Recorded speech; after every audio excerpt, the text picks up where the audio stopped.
The silence in the indoor shooting range was deafening as Detective Emily Chun stepped up to Lane 7, her service weapon trembling slightly in her grip. Behind her, she could hear the barely suppressed snickers from her fellow officers at the Denver Metropolitan Police Department's annual marksmanship qualification. The fluorescent lights cast harsh shadows across the concrete walls, and the acrid smell of gunpowder hung thick in the recycled air. Before we jump back in, tell us where you're tuning in from, and if this story touches you, make sure you're subscribed because tomorrow, I've saved something extra special for you. "Chun's up," whispered Officer Jake Morrison to his partner. Loud enough for everyone to hear. $20 says she doesn't even hit the target. "You're on," replied Sergeant Lisa Thompson, adjusting her tactical vest with the confidence of someone who had just scored a perfect 300 on her own qualification run. Though honestly, it feels like taking candy from a baby. Emily's first shot rang out across the range, echoing off the walls like thunder. The bullet sailed wide, missing the standard police silhouette target by nearly 6 inches to the right. A collective groan rose from the observation area behind the firing line, followed by barely concealed laughter that cut through Emily like a knife. "Classic Chun," someone muttered. "How did she even make it through the academy?" What none of them knew was that in exactly 47 minutes, Emily Chun would demonstrate shooting skills that would not only silence every critic in that room, but fundamentally change how the Denver Police Department approached marksmanship training. Forever. She would hit 15 consecutive bullseyes under conditions that would challenge even Olympic-level shooters, using techniques that most of her colleagues didn't even know existed. But at this moment, standing at Lane 7 with her hand shaking, and her confidence shattered, Emily looked like exactly what everyone believed her to be. A detective who had somehow slipped through the cracks of a system that should have weeded her out. Years ago, the Denver Metropolitan Police Department's firearms training unit occupied a sprawling complex on the eastern edge of the city, where the urban sprawl gave way to the rolling plains that stretched toward the horizon. The facility had been built in the 1990s with federal grants and city bond money, designed to be a state-of-the-art training center that would prepare officers for the realities of modern law enforcement. The main building housed 12 indoor shooting lanes, each equipped with computerized target systems that could simulate everything from standard qualification courses to complex tactical scenarios. Adjacent buildings contained classrooms for firearms theory, armories stocked with every type of weapon an officer might encounter, and specialized ranges for SWAT team training. On this particular Tuesday morning in October, the facility was hosting the quarterly marksmanship qualification that every sworn officer was required to complete. The test was straightforward, 40 rounds fired at various distances, with passing scores determined by how many shots landed within the scoring rings of the standard police silhouette target. For most officers, the qualification was a routine formality. They would arrive, shoot their required rounds, pass with comfortable margins, and return to their regular duties with another box checked on their training requirements. The better shooters would compete informally to see who could achieve the highest scores, while the weaker ones would struggle to meet minimum standards. Emily Chun had been dreading this day for weeks. At 31, she had been with the Denver Police Department for 6 years, working her way up from patrol officer to detective through sheer determination and investigative instincts that impressed even her harshest critics. She had solved cases that had stumped more experienced detectives, earned commendations for her work with domestic violence victims, and built a reputation as someone who could get confessions from suspects who had refused to talk to anyone else. But none of those accomplishments mattered when she stepped onto the firing line. In the paramilitary culture of law enforcement, marksmanship was seen as the fundamental skill that separated real cops from pretenders. An officer who couldn't shoot was considered a liability, someone who might endanger their partners when situations went bad. Emily struggled with the department's standard, Firearms training had been a source of frustration and embarrassment since her academy days. She had barely passed her initial qualification, squeaking by with the minimum required score after multiple attempts. Every subsequent test had been an ordeal, with instructors shaking their heads and colleagues making jokes about her accuracy. Problem wasn't fear or lack of effort. Emily spent hours at private shooting ranges, practicing with her own ammunition and trying to understand why her shots consistently grouped poorly. She had taken lessons from civilian instructors, read every book on marksmanship she could find, and even consulted with sports psychologists about performance anxiety. Nothing seemed to help. Under the pressure of timed qualification courses, with supervisors watching and colleagues whispering, her accuracy would deteriorate to levels that barely met departmental standards. She had become the cautionary tale that instructors would reference when discussing the importance of regular practice. "Shun shoots like she's throwing darts blindfolded," was how Lieutenant Robert Hayes, the department's lead firearms instructor, had described her performance in a conversation that Emily had overheard through his office door. "I don't know how.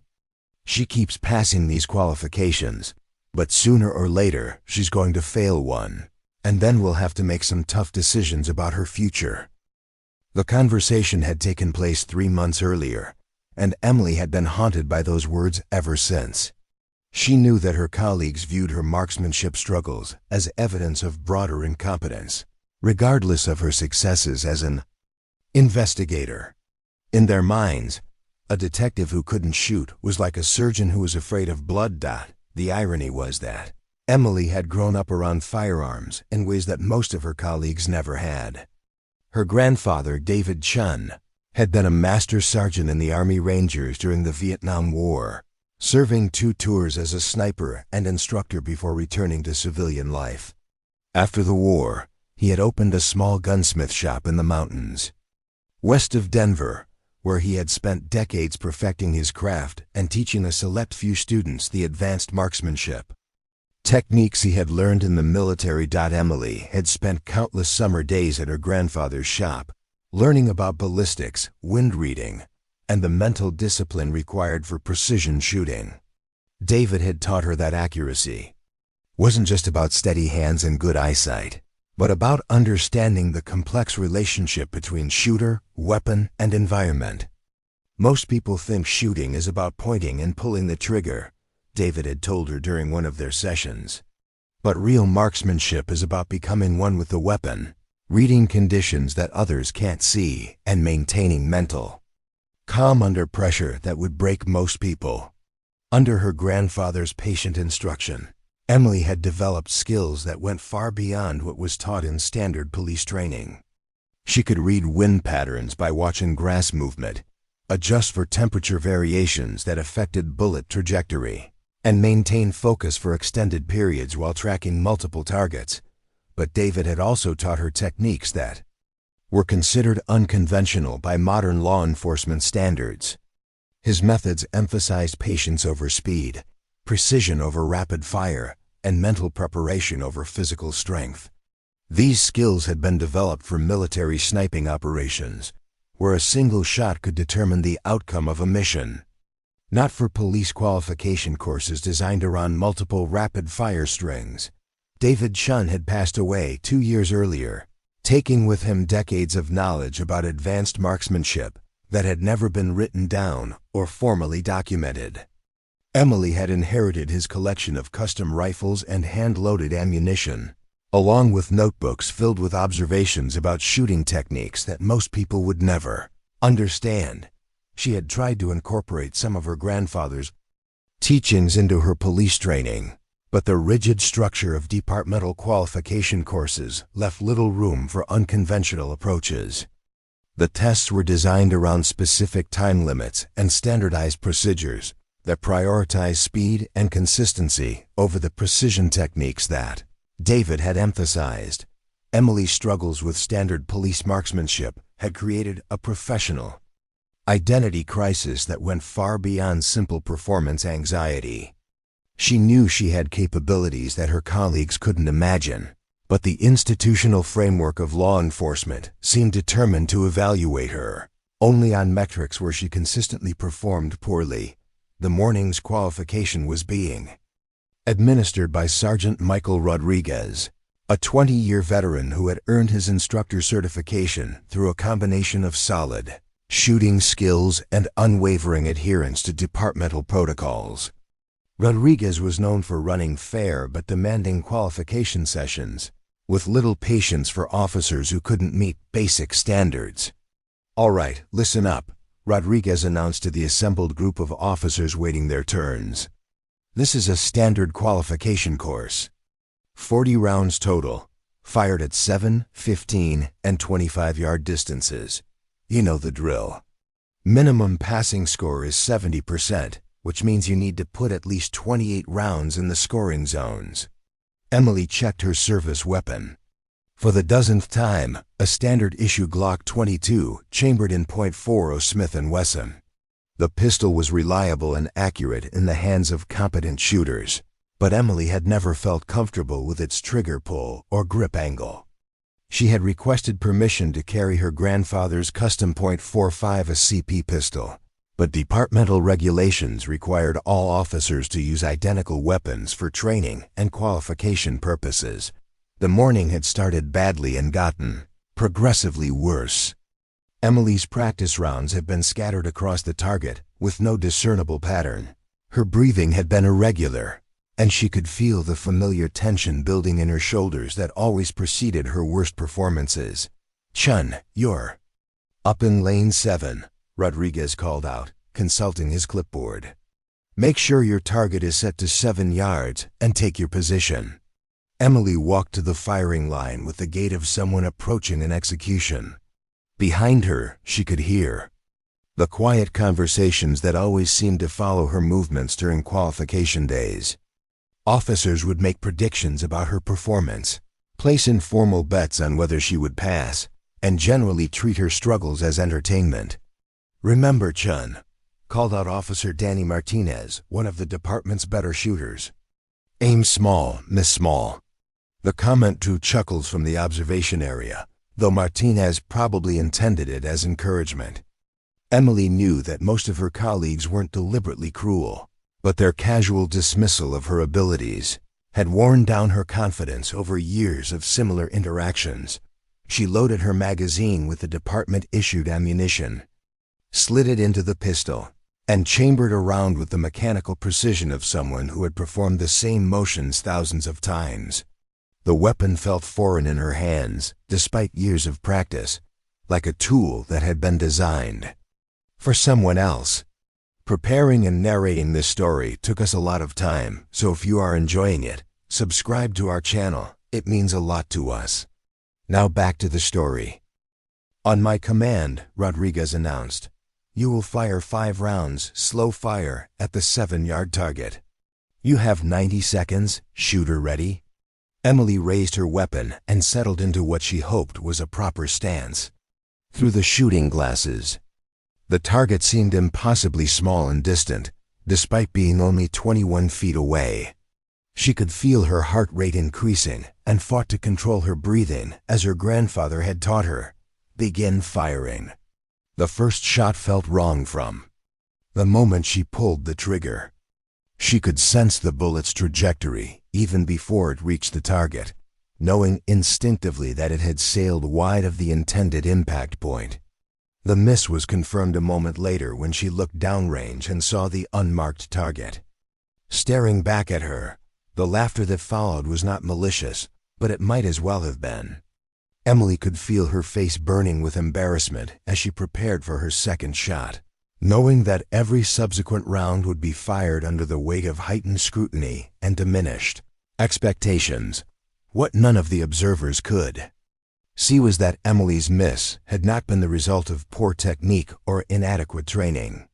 In the split second before she had fired, she had noticed something that her conventional police training had never taught her to recognize: a subtle air current created by the building's ventilation system that was causing a slight but consistent drift in bullet trajectory. Her grandfather's voice echoed in her memory, describing how environmental factors that were invisible to most shooters could dramatically affect accuracy at even short distances. David had taught her to read these conditions instinctively, but the rigid structure of police qualification courses left no time for the careful observation and adjustment that precision shooting required. Emily's second shot was better, catching the edge of the target but still outside the scoring rings.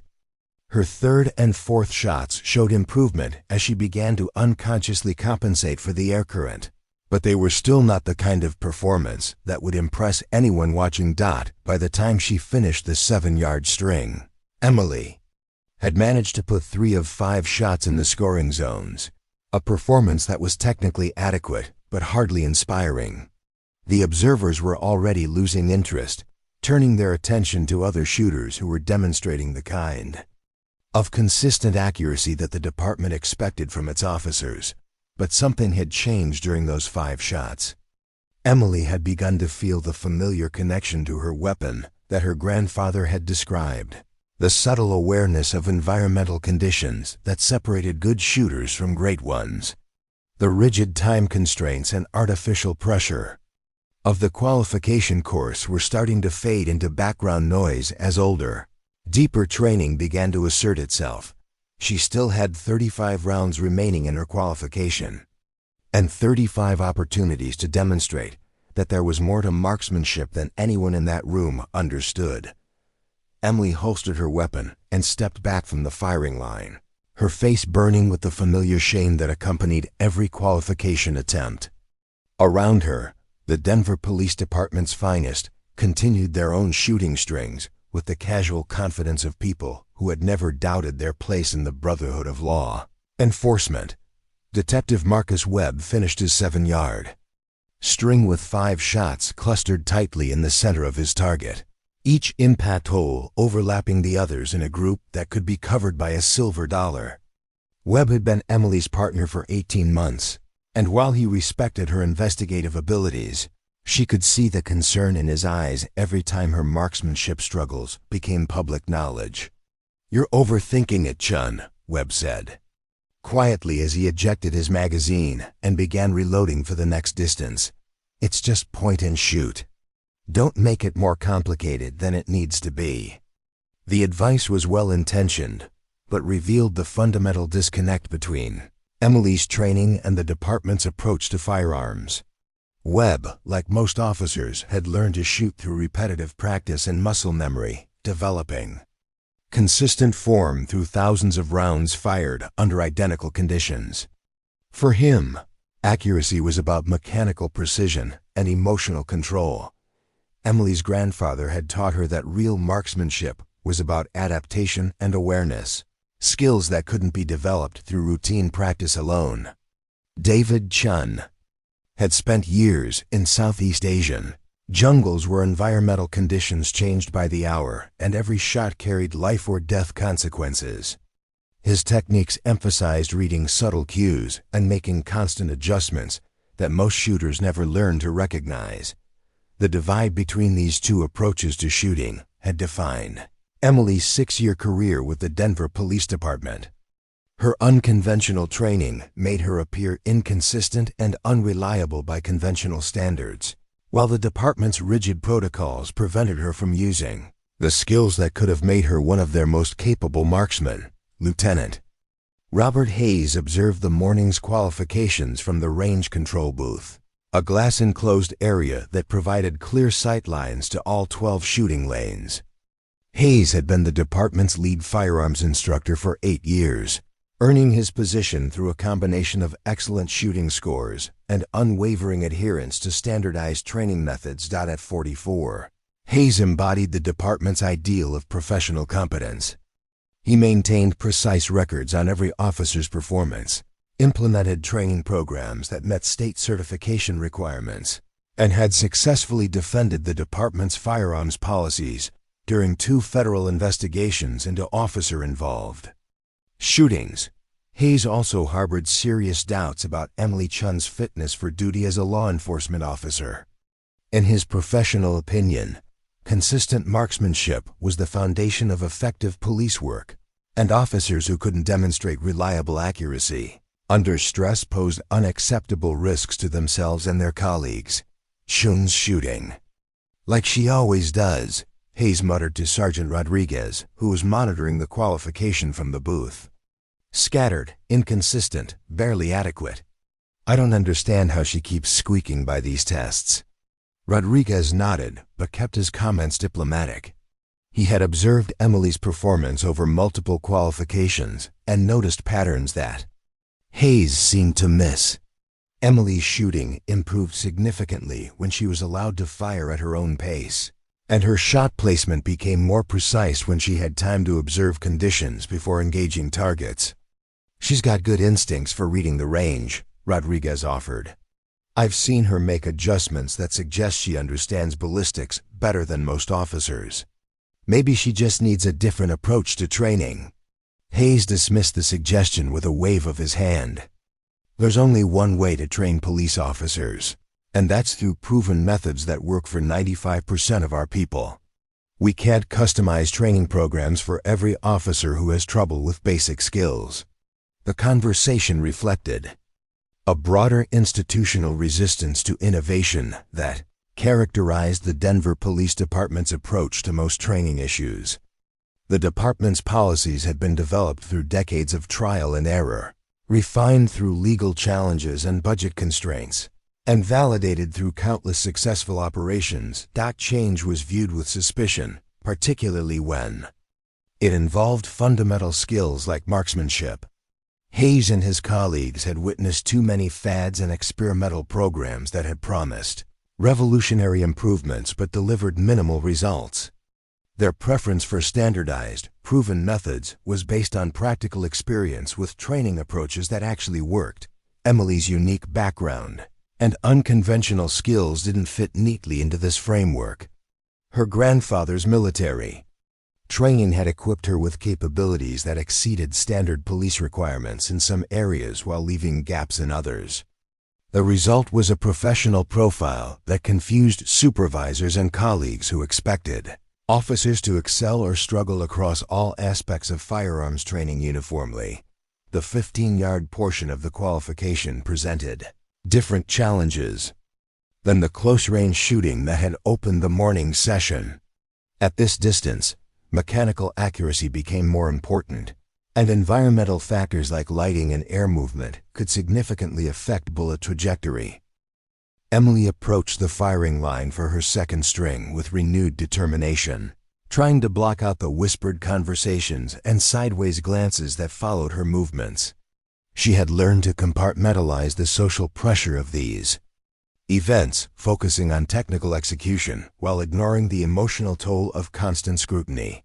15 yards, 5 rounds, slow fire, Rodriguez announced. Shooters have 2 minutes to complete the string. Take your positions.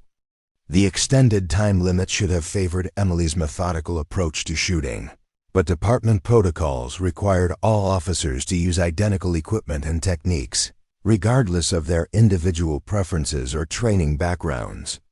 She was forced to adopt a modified Weaver stance that felt awkward and unstable compared to the prone positions her grandfather had emphasized. Emily's first shot at 15 yards caught the outer edge of the scoring zone, technically adequate, but unimpressive by any standard. She could hear Hayes sighing audibly from the control booth, his disappointment carrying clearly across the range despite the soundproofing. What Hayes couldn't see was Emily's mental process as she prepared for her second shot. She was unconsciously cataloging environmental factors that would affect bullet trajectory, the slight crosswind created by the ventilation system, the temperature differential between the heated building and the outdoor air, the subtle vibrations transmitted through the concrete floor from nearby construction work. Her grandfather had taught her to treat every shot as a unique problem requiring specific solutions. Wind speed and direction could change between rounds. Lighting conditions could affect target visibility, and even the shooter's heart rate could influence accuracy in ways that most people never considered. Emily's second shot was better, landing closer to the center of the target, but still outside the high-scoring inner rings that characterized expert marksmanship. She was making progress, but at a pace that looked painfully slow to observers who expected immediate improvement through simple concentration and effort. Officer Patricia "Patty" Sullivan watched Emily's performance from lane 5, where she was preparing for her own 15-yard string. Sullivan had been with the department for 12 years and served as a field training officer for new recruits, giving her extensive experience evaluating shooting skills and identifying areas for improvement. Sullivan had worked with Emily on several investigations and respected her abilities as a detective, but she shared her colleagues' concerns about marksmanship deficiencies. In Sullivan's experience, officers who struggled with basic firearm skills often lacked the confidence and decisiveness that effective police work required. Chun's problem isn't technical, Sullivan observed to her shooting partner, Officer Kevin Barnes. She knows how to handle a weapon, but she second-guesses everything. Police work requires split-second decisions, and she approaches shooting like she's solving a math problem. The assessment was perceptive, but incomplete. Emily's deliberate approach to shooting reflected training that emphasized precision over speed, developed through years of working with her grandfather on problems that required absolute accuracy under challenging conditions. David Chun had taught her that rushing a shot was the surest way to miss, and that taking time to read conditions properly would ultimately produce faster, more reliable results. But police qualification courses were designed around time pressure and standardized procedures that rewarded consistency and speed over the kind of adaptive thinking that military sniping required. Emily's attempts to apply her grandfather's methods to these artificial constraints had produced years of mediocre performances that failed to demonstrate her actual capabilities. Emily completed her 15-yard string with 3 shots in the phi Coven knee scoring zones, maintaining her barely adequate pace, but showing no signs of the dramatic improvement that her colleagues expected from competent officers. The observers were beginning to lose interest, turning their attention to other shooters who were demonstrating the kind of reliable accuracy that validated their training methods. Detective Webb finished his own 15-yard string with another tight group centered in the high-scoring rings, his performance reinforcing the department's confidence in conventional training approaches. Webb's success made Emily's struggles appear even more anomalous, highlighting the gap between her abilities and departmental expectations.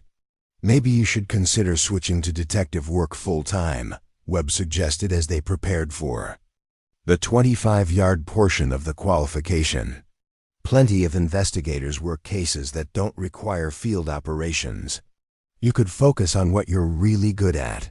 The suggestion stung because it reflected assumptions that Emily had been fighting throughout her career. Her colleagues saw her investigative success and marksmanship struggles as evidence that she belonged behind a desk rather than in operational roles that required comprehensive police skills. Emily knew that accepting such limitations would effectively end her aspirations for advancement within the department.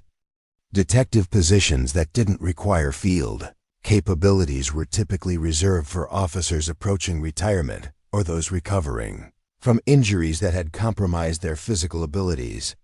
Being relegated to such roles at 31 would mark her as someone who had reached her professional ceiling early. The 25-yard distance represented the most challenging portion of the standard police qualification.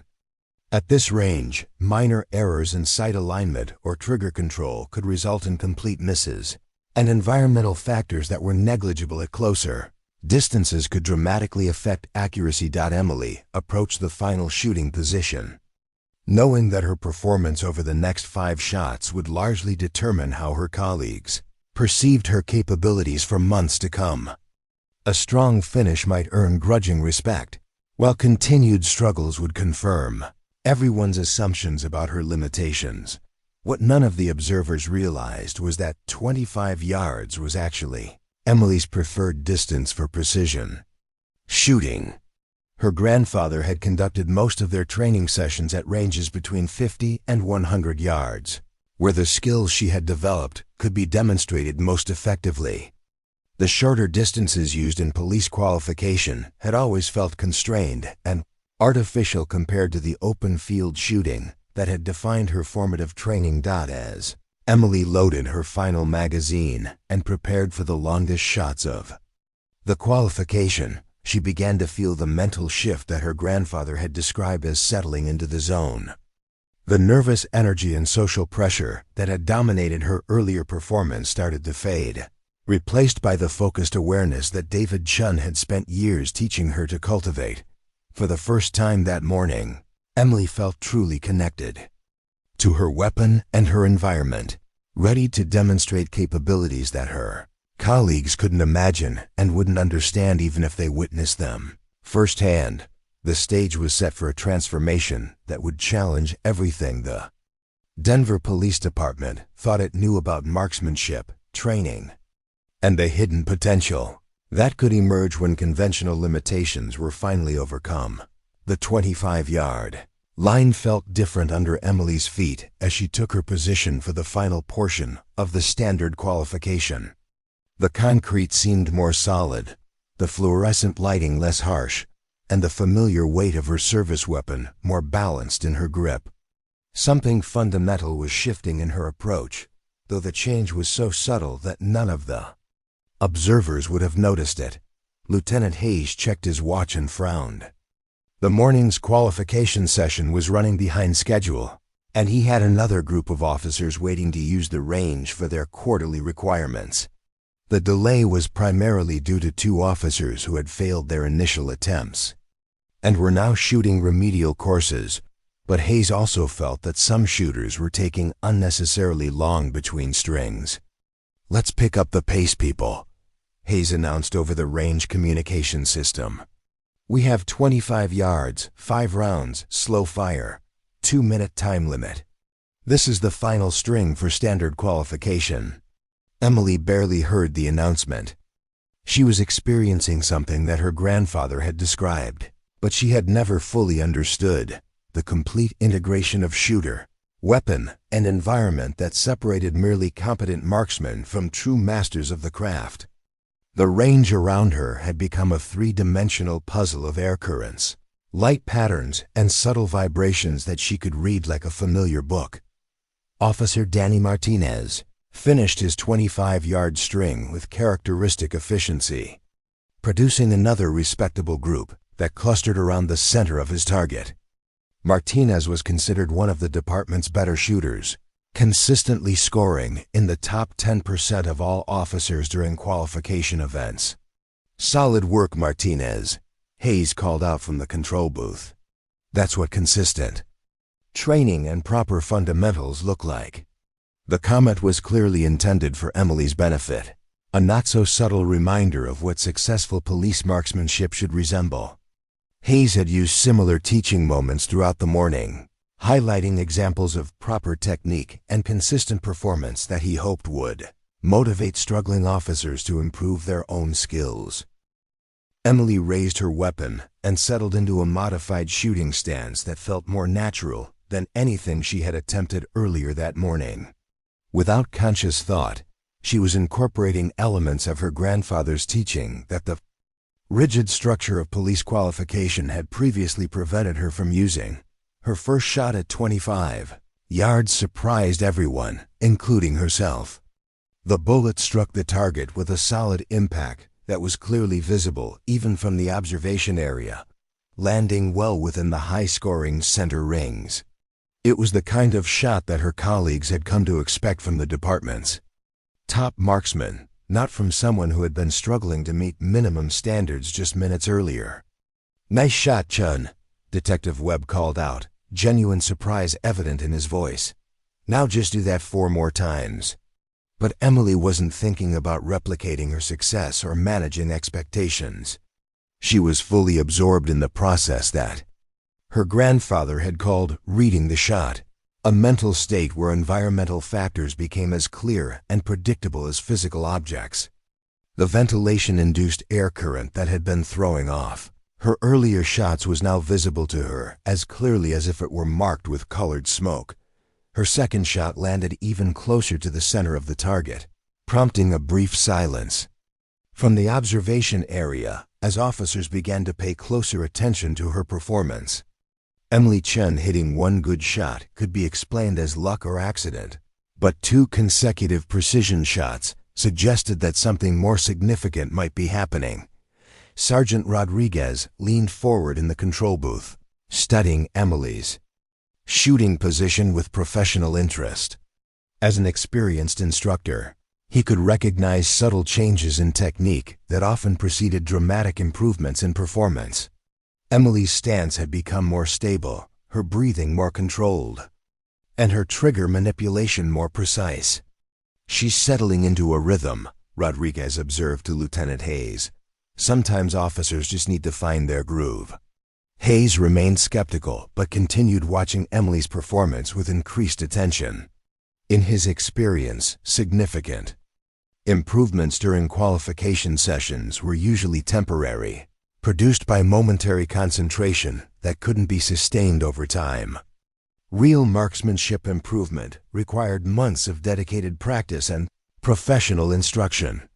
Emily's third shot continued the pattern of increasingly precise accuracy, landing so close to her previous impacts that the holes were beginning to overlap.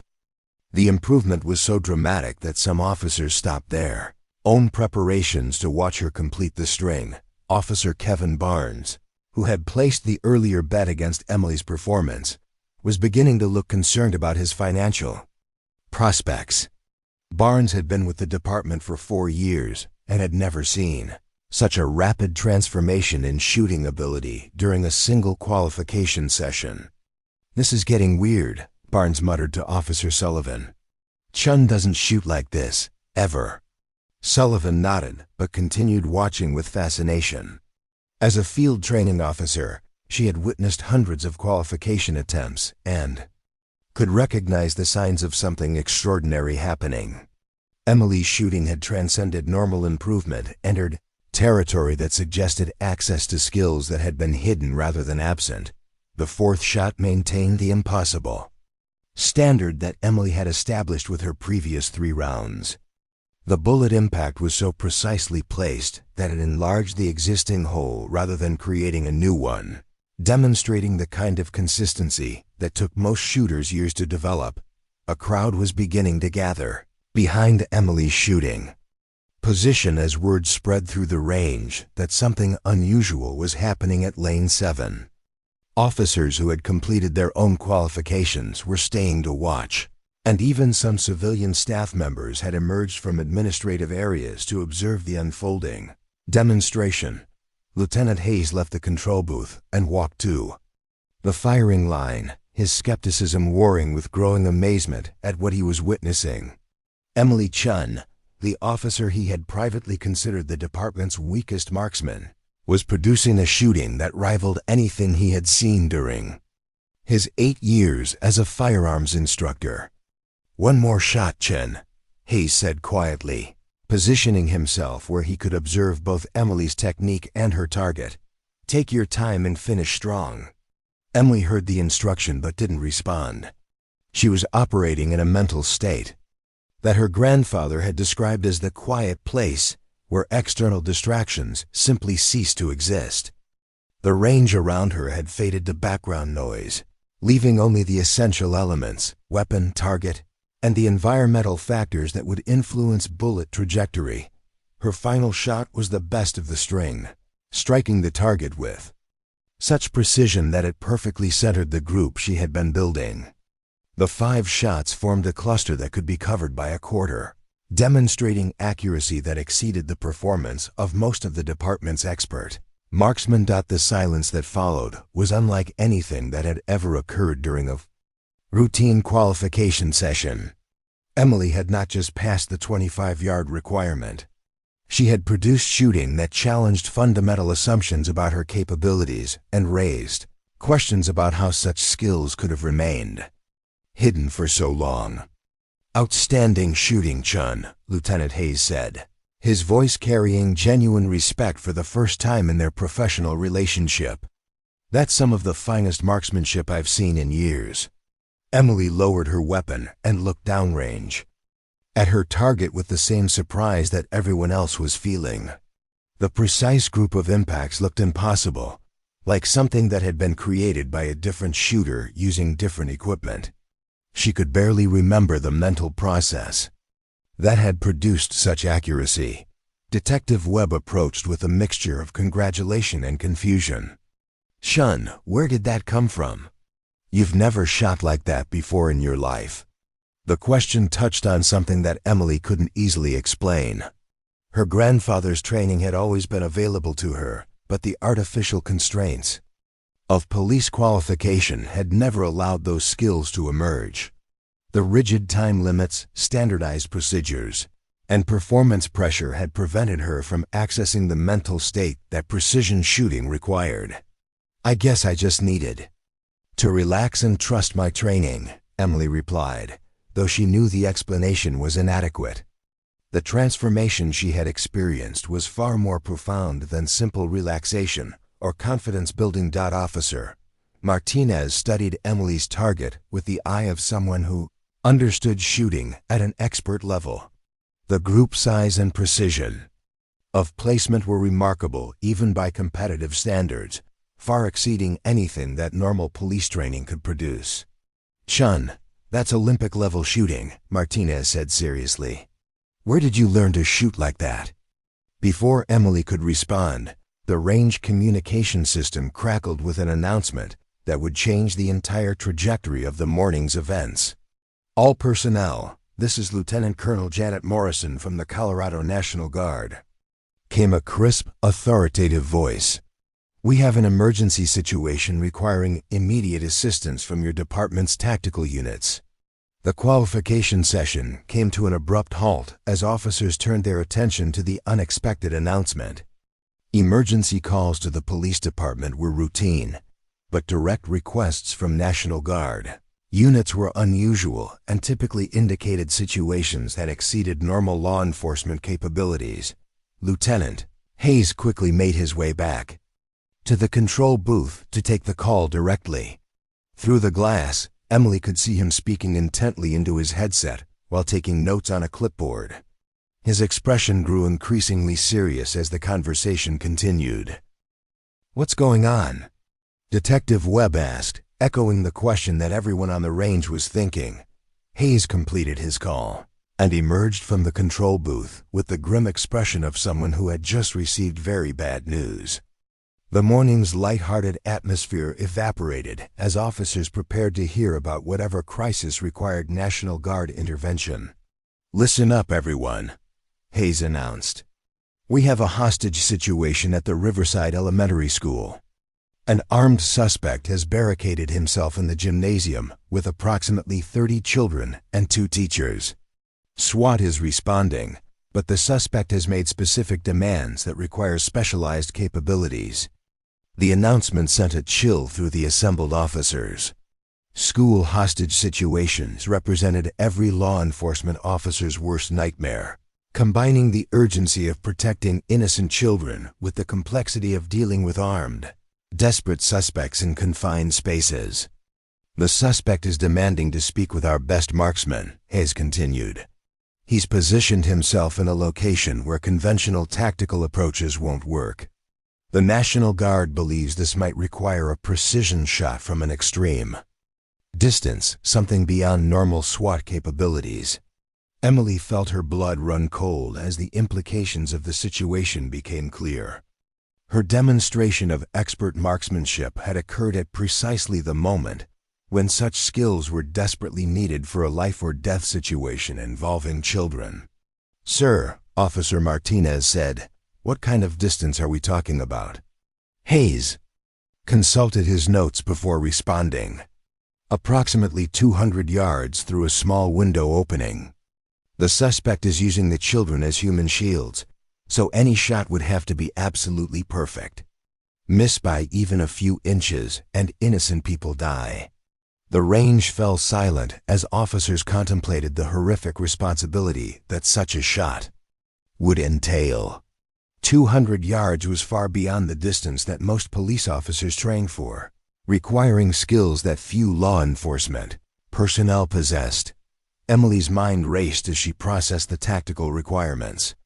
200 yards was well within the range that her grandfather had trained her to handle, and the precision shooting he had taught her was specifically designed for exactly this type of high-stakes scenario where failure was not acceptable. But revealing her capabilities would mean exposing skills that she had kept hidden for years, stepping forward to claim expertise that her colleagues would find impossible to believe based on her previous performance. The stakes were rising exponentially, and Emily Chen was about to face a choice that would define not just her career, but potentially the lives of 30 innocent children whose survival might depend on capabilities that nobody knew she possessed. The emergency briefing room at Denver Police Headquarters buzzed with controlled chaos as commanders assembled tactical maps, communication equipment, and personnel rosters for what was quickly becoming the most complex hostage situation the department had faced in years. Emily stood near the back of the room, still wearing her range clothes and fighting the surreal feeling that she had somehow stepped into someone else's crisis. Captain Sandra Martinez, the incident commander, spread aerial photographs of Riverside Elementary School across the conference table while SWAT team leaders studied architectural drawings and discussed approach routes. The school building was a modern single-story structure, surrounded by open fields that would provide excellent sight lines but leave approaching officers completely exposed to observation and gunfire. "The suspect's name is Thomas Brennan, Captain," Martinez announced to the assembled team. 38 years old, recently divorced, lost his job at the aerospace plant 3 weeks ago. His ex-wife teaches 3rd grade at Riverside, and his 7-year-old daughter is one of the children currently being held in the gymnasium. The personal details painted a picture of desperation and psychological breakdown that made the situation even more volatile. Brennan wasn't a hardened criminal or terrorist. He was a man whose life had collapsed, leaving him with nothing to lose and a burning need to regain some measure of control over circumstances that had overwhelmed him. Brennan entered the school through the main entrance around 10:30 this morning. Martinez continued. He was armed with a hunting rifle and handgun, and he specifically requested to speak with his daughter's class during what he claimed was a family emergency. Once inside the gymnasium, he barricaded the doors and made his demands. SWAT Commander Lieutenant Frank Rodriguez studied the school layout with the methodical attention of someone whose tactical decisions would determine whether children lived or died. Rodriguez had led the department's tactical unit for 6 years, successfully resolving dozens of high-risk situations through careful planning and overwhelming force. "What exactly are his demands?" Rodriguez asked, though his tone suggested he already suspected the answer would complicate any conventional resolution. "He wants his ex-wife brought to the school so they can work things out in front of their daughter," Martinez replied. "He's also demanding that no police officers approach the building and that media crews be kept away from the scene. He's threatened to start shooting hostages if he sees any tactical movement toward the gymnasium." The demands were tactically problematic because they prevented the close-range assault that SWAT teams were trained to execute. Conventional hostage rescue relied on overwhelming speed and surprise, breaching multiple entry points simultaneously to eliminate threats before suspects could react. Brennan's positioning and threats made such approaches impossible. Emily listened to the briefing while processing tactical considerations that her grandfather had spent years teaching her to analyze. David Chun had emphasized that successful long-range operations required understanding the psychological profile of targets as much as the physical challenges of accurate shooting. "The real problem is the gymnasium layout," Rodriguez continued, pointing to architectural drawings that showed the building's interior structure. "Brennan has positioned himself in the center of the room with clear sight lines to all entry points. The children are arranged around him in a circle, making it Impossible to engage him without risking civilian casualties. Detective Webb noticed Emily's intense concentration and moved closer to where she was standing. "Chun, you okay? You look like you're working through something." Emily realized she had been unconsciously analyzing the tactical situation with skills that her colleagues didn't know she possessed. Her grandfather's training had included extensive instruction in urban shooting scenarios, where environmental factors and psychological considerations were as important as pure marksmanship. Ability. "I'm just trying to understand the layout," Emily replied, though her mind was actually calculating bullet trajectories, wind patterns, and the precise positioning that would be required for a successful long-range engagement. The briefing continued, with increasingly grim assessments of conventional tactical options. The school's design and Brennan's positioning had created a scenario where normal SWAT procedures were ineffective, leaving commanders with limited options for resolving the WIG crisis without significant risk to the hostages. "What about negotiation?" asked Detective Lisa Chang, the department's crisis communication specialist. "If we can establish dialogue with Brennan, maybe we can talk him into releasing some of the children." Captain Martinez consulted her notes. Before responding, "We've tried. Brennan will only speak to his ex-wife, and she's currently under police protection at an undisclosed location. Our psychologist believes that bringing her to the scene would escalate the situation rather than resolve it." The mention of psychological assessment touched on one of the most challenging aspects of hostage situations, predicting how desperate people would react when their demands were met or denied. Brennan's behavior suggested someone operating at the edge of complete breakdown, making conventional negotiation strategies potentially counterproductive. Lieutenant Colonel Janet Morrison from the Colorado National Guard entered the briefing room with the bearing of someone accustomed to making life or death decisions under pressure. Morrison had served 2 tours in Iraq as a military police officer before transitioning to National Guard Command, giving her extensive experience with unconventional tactical scenarios. "I've been monitoring your situation," Morrison announced. Without preamble, "My unit has expertise in long-range precision operations that might be applicable here. We need to discuss options that go beyond conventional law enforcement approaches."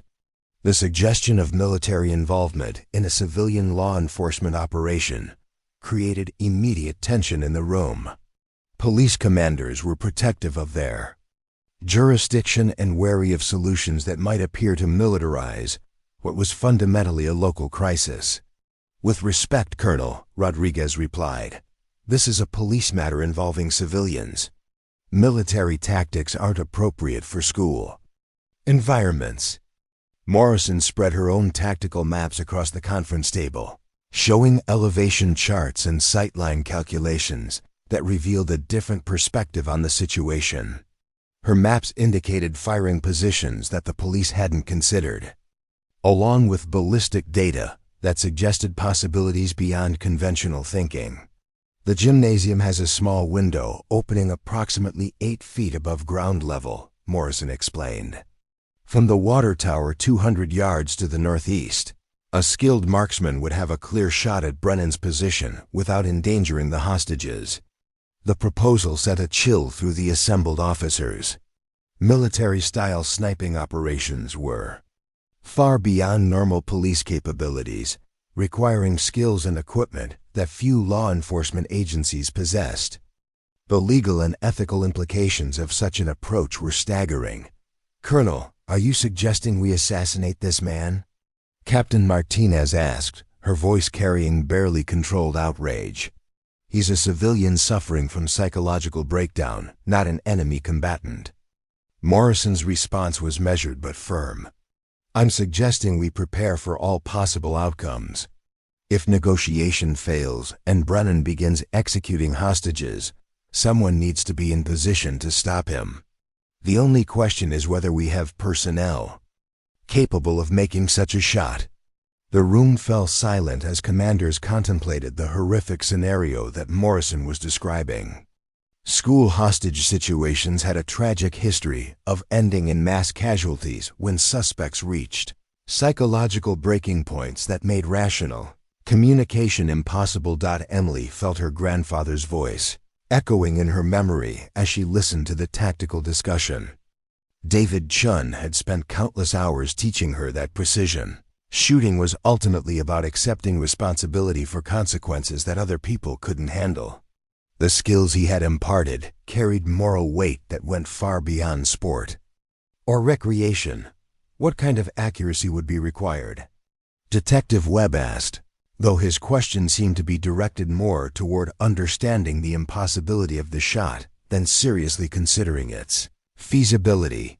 Morrison consulted ballistic charts before responding.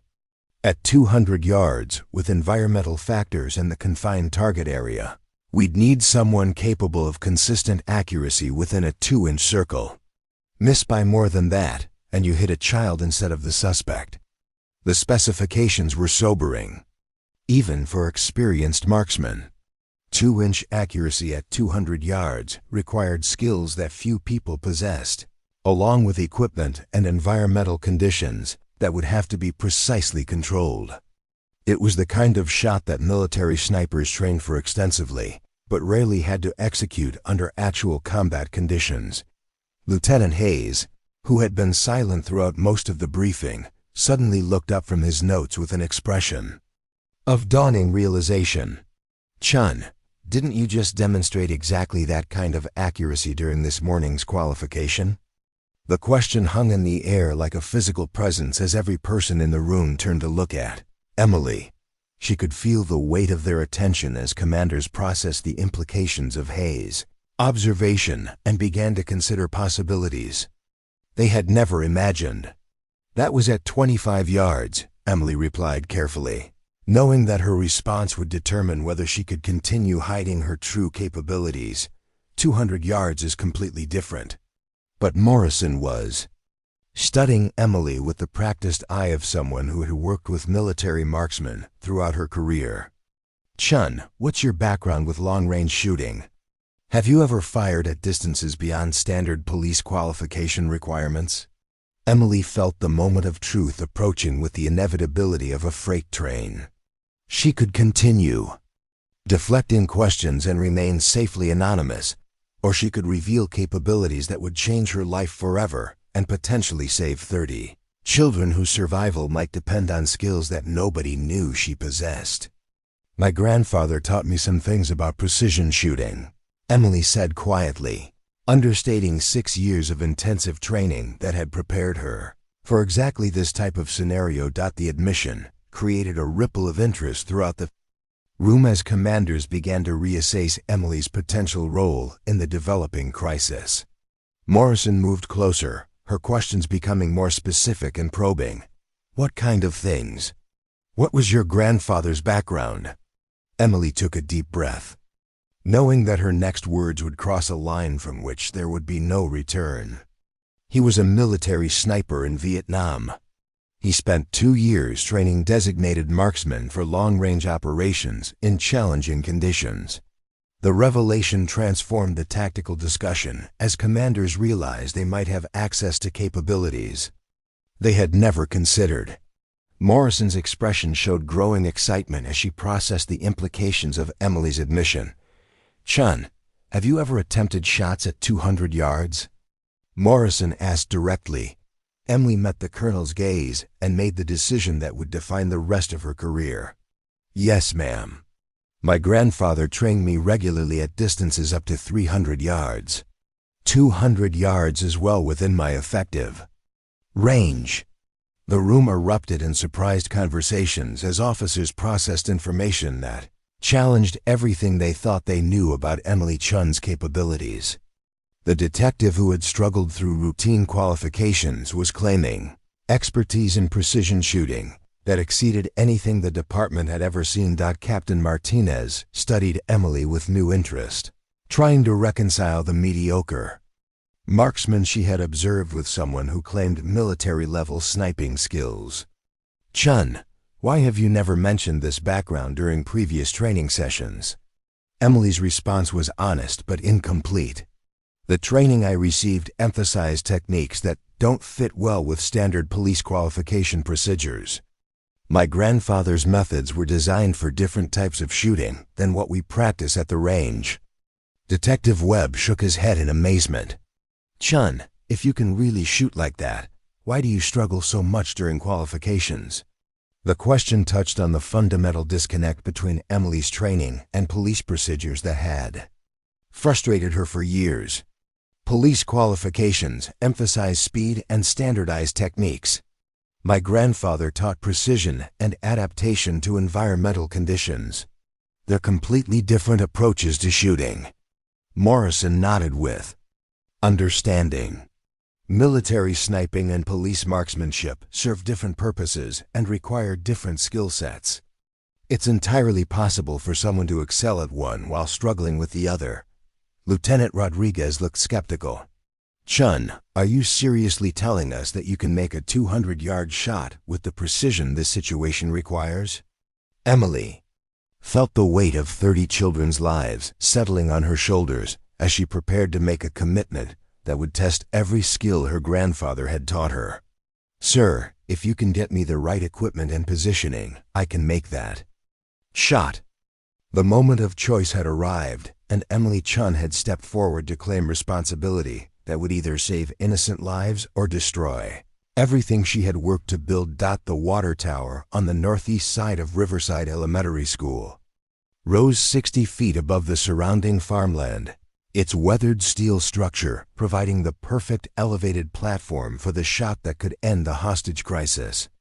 Emily climbed the maintenance ladder with deliberate precision, carrying her grandfather's custom rifle case and fighting against the October wind that threatened to throw her off balance with each gust.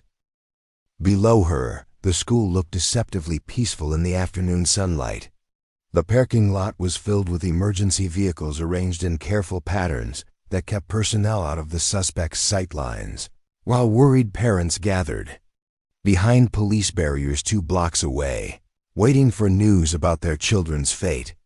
Colonel Morrison had moved with remarkable efficiency once Emily committed to attempting the shot. Within 30 minutes, she had produced a military-grade sniper rifle, high-powered scope, and ballistic calculator that would give Emily every possible advantage for the precision shooting that the situation demanded.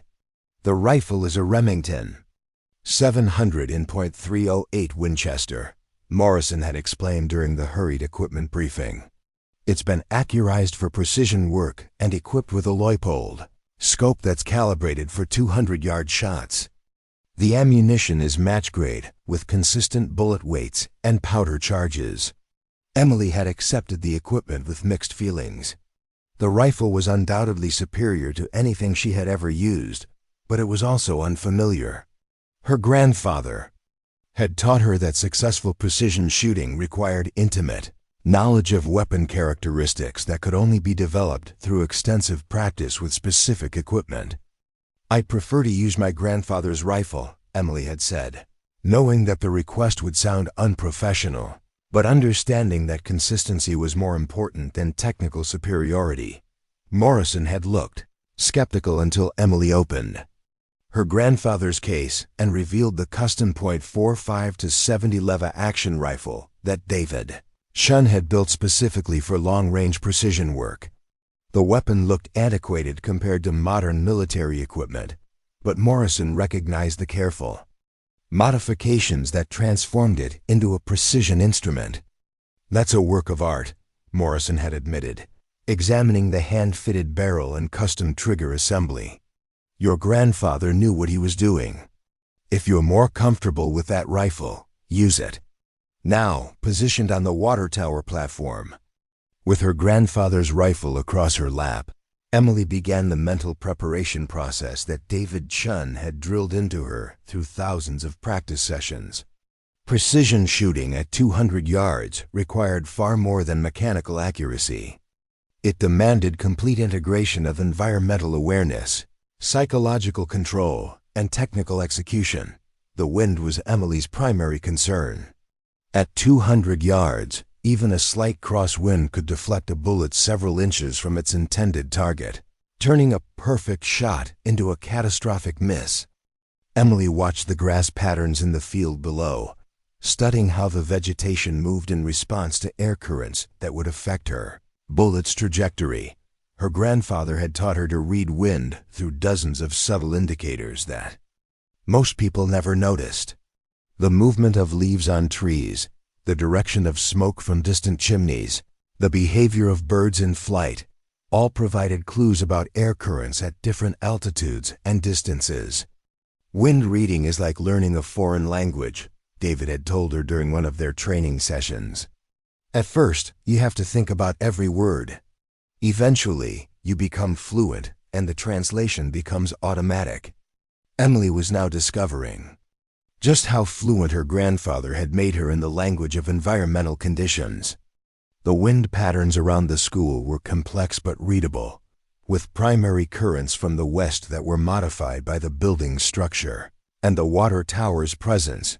Through her scope, Emily could see the gymnasium window that would provide her only clear shot at the suspect. The opening was small, perhaps 18 inches square, positioned 8 feet above the gymnasium floor. Thomas Brennan would be visible for only a few seconds when he moved into the sight line that the window provided. The radio attached to Emily's tactical vest crackled with updates from the negotiation team. "The suspect is becoming increasingly agitated," reported Detective Chang. "He's making threats about harming hostages if his demands aren't met within the next hour." Emily adjusted her shooting position and began calculating the precise holdover that would compensate for bullet drop at 200 yards.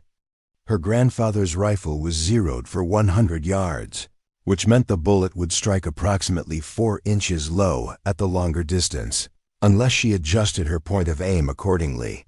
The mathematics of ballistics had been one of David Chun's favorite teaching subjects. He had spent hours explaining how gravity affected bullet trajectory, how air density influenced velocity, and how temperature variations could change the speed of sound and thus the timing of supersonic projectiles. "Most people think shooting is about pointing and pulling the trigger," David had said repeatedly. "But precision shooting is applied physics. Every shot is a mathematical problem that requires specific solutions." Emily's calculations were interrupted by movement in the gymnasium window. Through her scope, she could see Thomas Brennan pacing back and forth, his hunting rifle visible as he gestured toward the children arranged on the floor around him. The man looked exhausted and desperate, his movements erratic and unpredictable.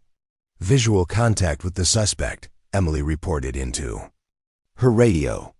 "He's approximately 6 feet tall, wearing a blue work shirt and jeans. The hunting rifle appears to be a bolt-action design, probably .3006 caliber." Colonel Morrison's voice came back immediately. "Chun, what's your assessment of the shot opportunity?" Emily studied Brennan's movement pattern through her scope, trying to predict when he would position himself in the narrow window opening that would allow a clear shot. The suspect was staying close to the center of the gymnasium, using the children as human shields while maintaining visual contact with all the building's entrances. "He's moving randomly, but he keeps returning to a position near the east wall, where I can see him through the window," Emily reported. "I estimate I'll have a 2 to 3 second window when he's in a clear shooting position." The time constraint was brutal. 2 to 3 seconds wasn't enough for careful aim and precise trigger control using conventional shooting techniques. Emily would have to anticipate Brennan's movement and be ready to fire the instant he appeared in her scope. Her grandfather had prepared her for exactly this type of challenge through years of training with moving targets and time-limited shooting scenarios. David Chun had served in Vietnam during an era when military snipers often had to engage targets of opportunity that appeared briefly before disappearing into jungle cover. "Speed and precision aren't opposites," David had taught her. "They're different aspects of the same skill. When you truly understand your weapon and environment, fast shooting becomes accurate shooting." Emily settled into the shooting position. That felt most natural, her body forming a stable platform that would minimize movement during recoil. The water tower's steel platform provided excellent support, but she could feel vibrations from the wind that would affect her ability to maintain. Precise aim. Her breathing became slow and controlled as she entered the meditative state that precision shooting required. Emily's heart rate dropped, her vision sharpened, and the world around her faded to just the essential elements: rifle, scope, target, and the environmental factors that would determine success or failure. "Chun, the negotiator reports that Brennan is losing patience," came Morrison's voice through the radio. "We may need that shot very soon." Emily made final adjustments to her scope settings and confirmed her range estimation using landmarks that she had identified during her initial survey of the area. The distance was exactly 197 yards, according to her calculations, close enough to her 200-yard estimate that no adjustment was necessary. Through her scope, she watched Brennan continue, his agitated pacing while the 30 children sat motionless on the gymnasium floor. Some of the younger ones were crying, but the older students seemed to understand that their survival depended on staying quiet and still. The sight of the terrified children added emotional weight to Emily's technical preparation. This wasn't a training exercise or competition where missing the target meant lost points or wounded pride. A failed shot would likely result in multiple deaths, including children whose lives had barely begun. Emily forced herself to compartmentalize the emotional aspects of the situation and focus on the technical execution that successful shooting required. Her grandfather had taught her that precision marksmanship was ultimately about accepting responsibility for consequences while maintaining the mental clarity necessary for perfect technical execution. Emotional involvement destroys accuracy. David had warned her repeatedly. You have to care enough to do your best work, but not so much that caring interferes with performance. Movement in the gymnasium window caught Emily's attention as Brennan appeared briefly in her scope before disappearing again. The glimpse lasted less than 2 seconds, barely enough time to confirm his position, but insufficient for a precision shot. The suspect appeared in the window for approximately 2 seconds, Emily reported. I can see his movement pattern now. He's checking the window every 30 to 40 seconds. Colonel Morrison's response was immediate. Chun, are you ready to take the shot when the opportunity presents itself? Emily checked her rifle's safety, confirmed her scope settings one final time, and settled into the shooting position that would give her the best chance of success. Everything that her grandfather had taught her over 6 years of intensive training was about to be tested under conditions where failure meant innocent people would die. Roger, Colonel, I'm ready. The next time Thomas Brennan appeared in that window, Emily Chun would demonstrate whether years of unconventional training could overcome institutional skepticism and save 30 lives that hung in the balance of a single perfect shot. Her finger found the trigger as she watched the window through her scope, waiting for the moment when skill, preparation, and necessity would converge in 2 inches of space at 197 yards that would determine whether she was truly her grandfather's student or just another officer who had claimed capabilities she didn't possess. The proving ground had been established, and Emily was about to discover whether her hidden skills were real or just elaborate self-deception. The radio silence that followed Emily's confirmation stretched for what felt like hours but was actually only 43 seconds. In the command center 2 blocks away, Captain Martinez was coordinating with negotiators who had just received the most chilling update of the entire crisis. Thomas Brennan had stopped responding to communication attempts and was now pointing his rifle directly at the children. All units, this is command, Martinez's voice crackled through Emily's earpiece. Suspect has ceased negotiations and appears to be selecting targets among the hostages. Chun, you are authorized to take the shot when opportunity presents. Emily felt her grandfather's training took complete control of her nervous system as the authorization registered. Her heart rate slowed to precisely 60 beats per minute. Her breathing became perfectly regular, and her vision sharpened to the tunnel focus that David Chun had spent years teaching her to achieve under maximum stress. Through her scope, she could see Brennan moving toward the window with deliberate purpose, his hunting rifle now raised to firing position.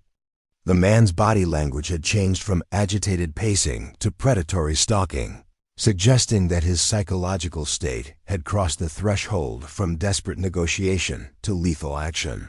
"He's moving toward the window," Emily transmitted in a voice that was eerily calm despite the magnitude of what was about to occur. "Rifle is in firing position. I estimate 8 seconds until he reaches the shooting angle." The gymnasium window filled Emily's scope as she tracked Brennan's approach with the smooth precision of someone whose muscle memory had been programmed through thousands of practice repetitions. Her grandfather's voice echoed in her mind with the final lesson he had emphasized before every challenging shot: trust your training, trust your equipment, and trust yourself. 5 seconds. Brennan was now visible through the window, moving from right to left across Emily's field of view. She could see his face clearly through the scope, noting the hollow expression of someone whose grip on reality had finally snapped. Completely. 3 seconds. Emily's crosshairs settled on the center of Brennan's chest, the point of aim that would provide the largest margin for error while ensuring immediate incapacitation. Her finger found the trigger's breakpoint, that critical pressure where the slightest additional force would release the firing pin. 1 second. Brennan stopped moving and raised his rifle toward the children below. Emily's shot broke with the precision of a mechanical device, the trigger releasing exactly when her subconscious mind calculated that all factors had aligned for a perfect trajectory. The .45 to 70 cartridge exploded with tremendous force, driving the heavy bullet across 197 yards of space in less than half a second. The impact was immediate and decisive.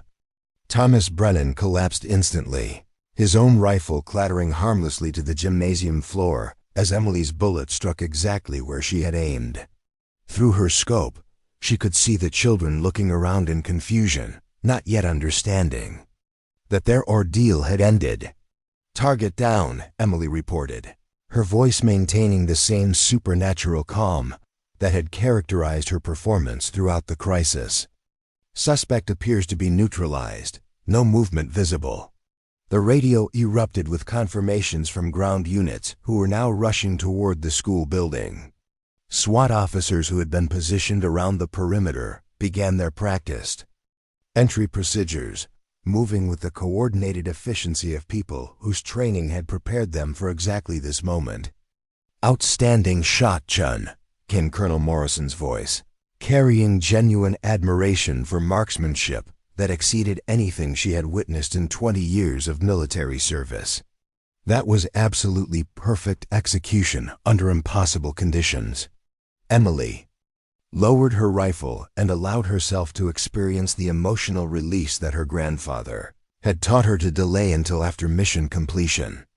The weight of 30 children's lives had been lifted from her shoulders, replaced by the profound satisfaction that came from successfully applying skills that most people would never understand or appreciate, but even as emergency medical personnel confirmed that all hostages were unharmed and that Brennan had been killed instantly, Emily realized that her demonstration of expert marksmanship had created new challenges that would define the rest of her career. She had revealed capabilities that would fundamentally change how her colleagues and superiors viewed her role within the department. Detective Webb was the first to reach the water tower as Emily began her descent, his face showing a mixture of awe and confusion that would characterize most people's reactions to what they had just witnessed. Webb had worked with Emily for 18 months without ever suspecting that she possessed military-level shooting skills. "Chun, that was the most incredible shot I've ever seen," Webb said as Emily reached the ground. "How did you keep so calm?" "I could barely watch through the binoculars, knowing that if you missed." Emily secured her grandfather's rifle in its case before responding.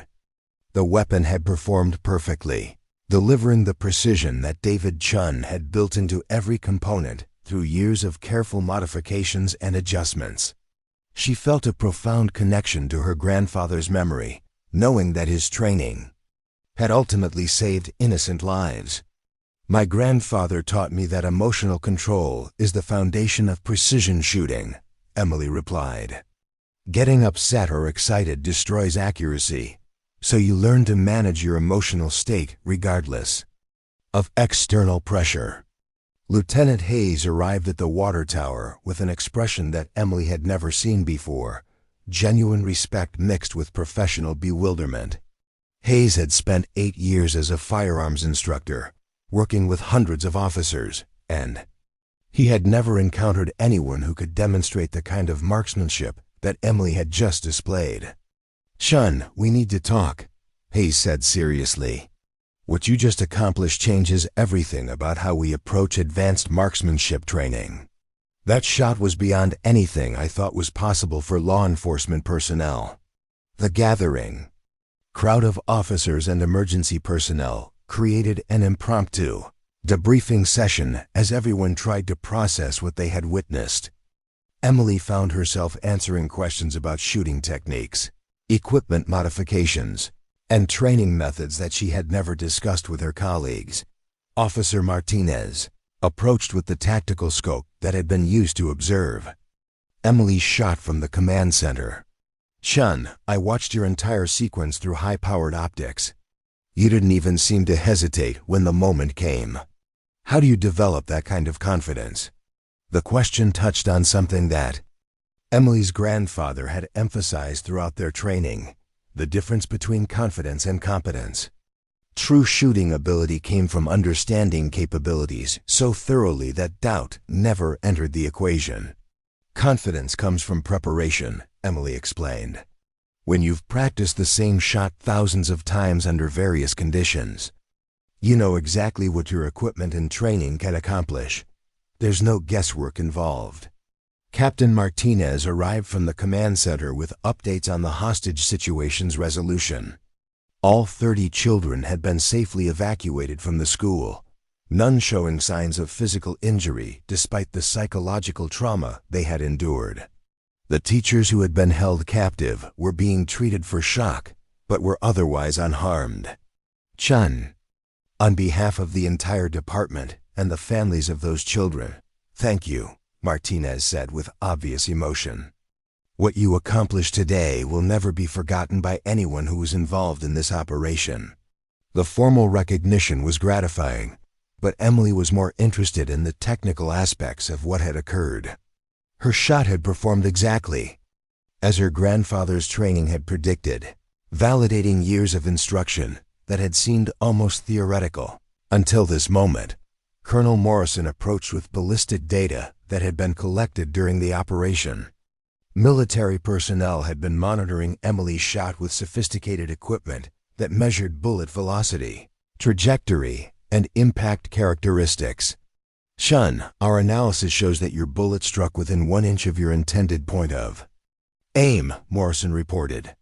"At 197 yards, with environmental conditions and equipment variables, that represents accuracy that exceeds military sniper standards." The technical validation was important to Emily because it confirmed that her success hadn't been due to luck or favorable conditions. She had applied her grandfather's training with the precision that David Chun had demanded throughout their years of practice sessions, but Emily was also aware that her demonstration of expert marksmanship had created expectations that would follow her throughout the rest of her career. Her colleagues would now view her as the department's resident expert in precision shooting, a role that carried both opportunities and responsibilities she hadn't anticipated. Sergeant Rodriguez approached with questions about training programs that could help other officers develop similar capabilities. "Chun, would you be willing to work with our firearms instruction unit to develop advanced marksmanship courses? What you've demonstrated today suggests we're not maximizing our officers' potential." The invitation represented a complete reversal of Emily's status within the department. 6 hours earlier, She had been the officer whose shooting struggles made her colleagues question her competence. Now she was being asked to design training programs that would elevate everyone else's performance. "I'd be honored to contribute to training development," Emily replied.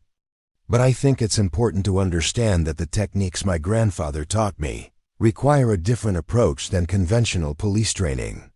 Detective Chang, who had coordinated the failed negotiation attempts, joined the growing discussion about Emily's shooting performance. "Chun, I have to ask, if you had these capabilities all along, why didn't you ever mention them during routine training?" The question highlighted the fundamental conflict that had defined Emily's career, the incompatibility between her grandfather's training methods and the department's standardized procedures. Her attempts to apply military sniping techniques to police qualification courses had consistently produced mediocre results. Police qualifications emphasize speed and consistency under artificial time constraints, Emily explained. "The precision shooting my grandfather taught me requires patience and environmental awareness that doesn't fit well with rapid-fire qualification courses." Lieutenant Hayes nodded with understanding. "So you've been trying to apply long-range precision techniques to short-range speed shooting. No wonder your qualification scores didn't reflect your actual capabilities." The realization that Emily's struggles had been caused by institutional limitations rather than personal deficiencies was beginning to change how her colleagues viewed both her past performance and the department's training methods. Her success in the hostage situation had revealed gaps in conventional thinking that nobody had previously recognized.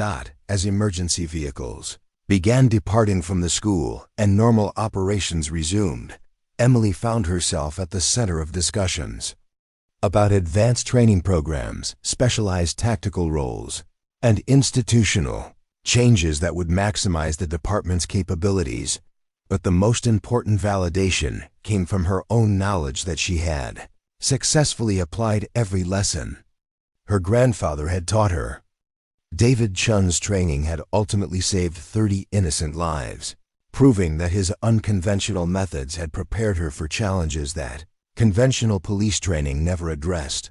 Emily's journey from dismissed officer to department hero was complete. But her transformation of institutional thinking about marksmanship capabilities was just beginning. 6 months after the Riverside Elementary School hostage crisis, Emily Chun stood before a packed auditorium at the National Law Enforcement Training Academy in Colorado Springs, addressing an audience of police commanders, SWAT instructors, and federal agents from across the country. The transformation in her professional status had been so dramatic that she sometimes felt like she was living someone else's life. The PowerPoint presentation behind her displayed ballistic data and training methodologies that had revolutionized how law enforcement agencies approached advanced marksmanship instruction. Emily's grandfather's techniques, once dismissed as outdated military tactics, were now being studied and implemented by departments nationwide. Traditional police firearms training emphasizes rapid target engagement at close range, Emily explained to the attentive audience. But modern threats increasingly require precision shooting capabilities that go far beyond conventional qualification standards. We need to expand our thinking about what patrol officers can accomplish with proper training. In the front row, Chief Robert Patterson of the Denver Police Department listened with obvious pride. Patterson had promoted Emily to the newly created position of Advanced Marksmanship Coordinator, making her responsible for developing training programs that would elevate the shooting capabilities of officers throughout the department. The promotion had been accompanied by a substantial salary increase and recognition that Emily's unique skills represented strategic assets that needed to be properly utilized. Chief Patterson had also personally apologized for the years of institutional blindness that had prevented Emily from demonstrating her true capabilities. Detective Chun's success at Riverside Elementary proved that we had been dramatically underestimating the potential of our personnel, Patterson had announced during the press conference that revealed Emily's new role. We're implementing comprehensive changes to ensure that officers with specialized skills are identified and properly trained rather than overlooked. The changes had extended far beyond Emily's individual situation. The Denver Police Department had completely restructured its firearms training program, incorporating environmental awareness instruction, advanced ballistics education, and individualized skill development that recognized different officers' backgrounds and aptitudes. Lieutenant Hayes, who had once questioned Emily's competence, was now one of her strongest advocates. Hayes had enrolled in Emily's advanced training courses and discovered that his own shooting abilities could be significantly improved through techniques that went beyond the standardized methods he had taught for years. Emily has opened our eyes to possibilities we never knew existed, Hayes had told a national police magazine that featured Emily's story. She's proven that innovation often comes from unexpected sources, and that institutions need to be more open to unconventional approaches. Emily's training programs had produced remarkable results throughout the department. Officers who had previously struggled with routine qualifications were now achieving expert-level accuracy, while already competent shooters were developing precision capabilities that exceeded anything the department had previously seen. The success had attracted attention from federal agencies seeking to enhance their own training programs. Emily had consulted with the FBI's hostage rescue team, the Secret Service's counter-assault team, and various military units interested in incorporating her grandfather's techniques into their instruction curricula. But the most meaningful recognition had come from the families of the children who had been saved during the hostage crisis. Emily received hundreds of letters from parents expressing gratitude for her courage and skill, along with drawings and thank-you notes from the children themselves.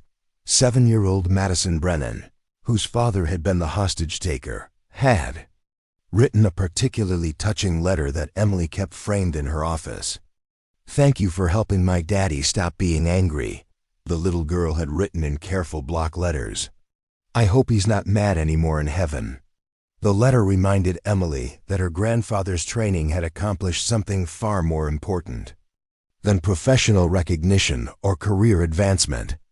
David Chun's techniques had prevented a tragedy that would have destroyed dozens of families and scarred an entire community. Emily's success had also inspired changes in how other police departments approached officer assessment and training development. Agencies across the country were implementing programs to identify officers with specialized backgrounds that might contribute to departmental capabilities.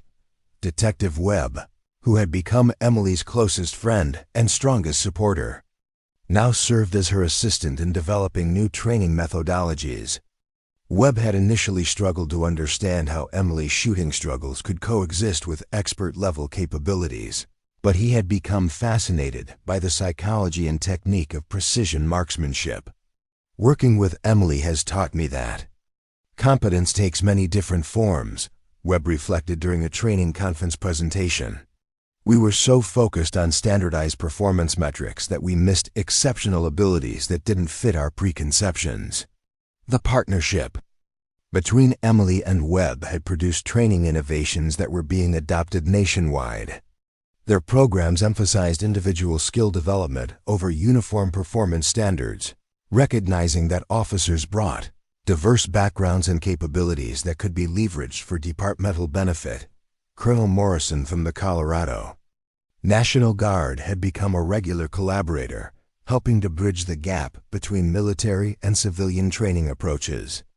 Morrison's expertise in advanced tactics complemented Emily's precision shooting knowledge. Creating comprehensive programs had elevated both marksmanship and tactical thinking.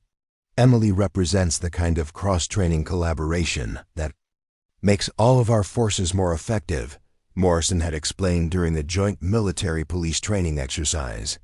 Her grandfather's military experience, filtered through her law enforcement perspective, has created training approaches that benefit both communities.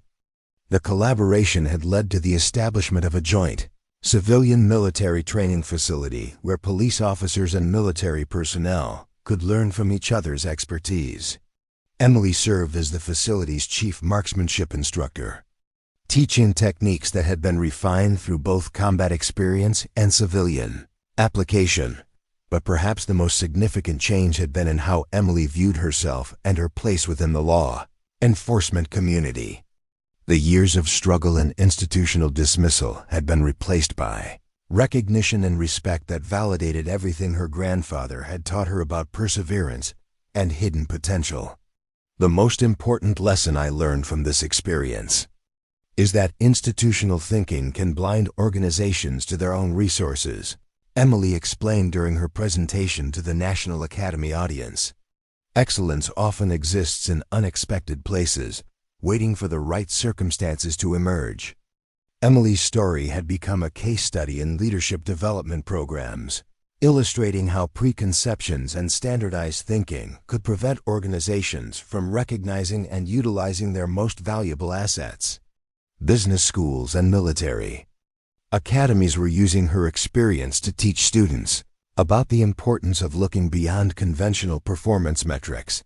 The Denver Police Department's firearms training facility had been renamed the David Chun Advanced Marksmanship Center in honor of Emily's grandfather. The facility featured state-of-the-art equipment and training ranges designed specifically for precision shooting instruction, along with a memorial wall celebrating military veterans who had contributed to law enforcement capabilities. Emily's grandfather's notebooks, which had been gathering dust in her closet for years, were now being studied by military historians and training specialists interested in preserving the institutional knowledge that David Chun had accumulated during his service. The Army was developing a formal program to document and preserve the expertise of retired snipers before that knowledge was lost. The transformation had also affected Emily's personal life in ways she hadn't anticipated. She had become a sought-after speaker at law enforcement conferences, a consultant for equipment manufacturers, and a mentor for young officers who aspired to develop specialized skills. But the most rewarding aspect of her new role was the opportunity to prevent other officers from experiencing the frustration and dismissal that had characterized her early career. Emily's training program specifically sought out officers whose capabilities didn't align with conventional metrics, helping them find ways to contribute their unique skills to departmental objectives. Every officer brings something valuable to law enforcement, Emily emphasized during training sessions. Our job as instructors is to identify those contributions and create opportunities for people to demonstrate their capabilities. The approach had uncovered remarkable hidden talents throughout the Denver Police Department. Officers with backgrounds in competitive sports, military service, technical specialties, and other fields were finding ways to apply their expertise to law enforcement challenges that had previously seemed insurmountable. The success of Emily's programs had attracted international attention, with police agencies from Canada, Australia, and European countries sending representatives to study her training methods. The techniques that David Chun had developed in Vietnam were now being taught to law enforcement officers on 6 continents. As Emily concluded her presentation to the National Academy audience, she reflected on how dramatically her life had changed since that morning at the qualification range when her colleagues had laughed at her struggles. The officer who had been dismissed as incompetent was now training some of the world's most elite tactical units. The lesson I want to leave you with is that excellence doesn't always look like what we expect, Emily said to the assembled law enforcement professionals. Sometimes the person everyone overlooks is the one who has exactly the skills you need to solve your most challenging problems. The standing ovation that followed her presentation was gratifying, but Emily's thoughts were focused on the broader implications of her story. How many other officers were struggling with institutional limitations that prevented them from demonstrating their true capabilities? How many problems could be solved if organizations were more open to unconventional approaches? Every organization has untapped potential waiting to be discovered, Emily concluded. The challenge is creating environments where that potential can emerge and be properly utilized. As she left the auditorium, Emily felt her grandfather's presence in a way that had become familiar over the past 6 months. David Chun's training had not only saved 30 children's lives, it had transformed an entire profession's understanding of what was possible when hidden capabilities were finally recognized and valued. The woman who had been laughed at for missing her first shot had become living proof that sometimes the most extraordinary results come from the most unexpected sources. Emily Chun had found her purpose, and in doing so, had helped countless others discover theirs. The legacy of that single perfect shot at 197 yards continued to ripple outward, changing lives and institutions in ways that would endure long after the immediate crisis had been forgotten. Excellence, Emily had learned, was not about meeting expectations. It was about exceeding them in ways that nobody could have imagined. Up next, you've got 2 more standout stories right on your screen. If this one hits the mark, you won't want to pass these up. Just click and check them out. And don't forget to subscribe and turn on the notification bell so you don't miss any upload from us.